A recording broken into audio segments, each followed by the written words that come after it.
Okay, you don't feel the strenuousness, the hardship, the pain. You don't feel that because you are in love.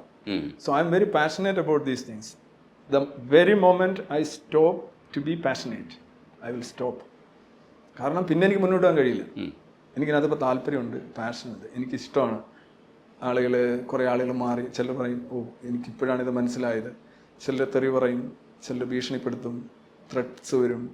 But still എനിക്കത് ആ ഒരു passion കൊണ്ടാണ് പോകുന്നത്, അല്ല അതിനകത്ത് it's not a rewarding game at all. താങ്കൾ പറഞ്ഞ ഇതേ ഹാർഡ്ഷിപ്പും ഇതേ കഠിനാധ്വാനവും ഇതേ ഫോക്കസും ഒക്കെ വേറെ ഏതെങ്കിലും മേഖലയിലാണ് ചെലവഴിക്കുന്നതെങ്കിൽ, ബുദ്ധനെ എറിഞ്ഞ കല്ല് എന്നുള്ള പുസ്തകം എഴുതുന്നതിന് പകരം ഒരു ഗീതാ ക്ലാസ് ഞാൻ എടുത്തിരുന്നെങ്കിൽ എനിക്ക് അറ്റ്ലീസ്റ്റ് ഒരു അതെങ്കിലും ആക്കാമായിരുന്നു.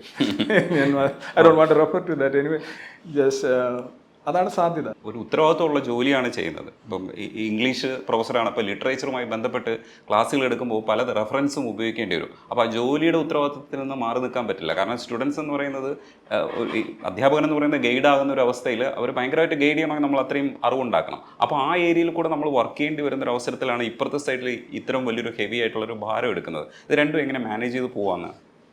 ഒന്ന് പാഷനാണെന്ന് രജനീഷൻ, ഞാൻ ഓടിപ്പോയി ആവശ്യമില്ലാത്ത കാര്യങ്ങൾ പഠിക്കുകയും പരീക്ഷ എഴുതുകയും ചെയ്യുന്ന ഒരാളായിരുന്നു ഞാൻ. 13 PG എക്സാം എഴുതിയിട്ടുണ്ട്. 13 PG ഞാൻ ജയിച്ചിട്ടില്ല. ഞാൻ പലതും ഫസ്റ്റ് ഇയർ മാത്രമേ എഴുതിയിട്ടുള്ളൂ. അങ്ങനെ പോയിട്ടുണ്ട്. അതാണ് നിങ്ങൾ 9 കാര്യം പറഞ്ഞത്. പക്ഷെ ഞാൻ എല്ലാ വർഷവും എഴുതുകയായിരുന്നു.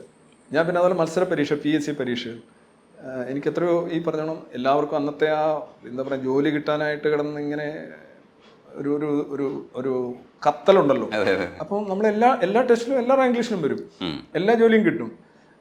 എനിക്ക് അവസാനം കിട്ടിയ ജോലിയിലാണ് ഞാനിപ്പോൾ നിൽക്കുന്നത്.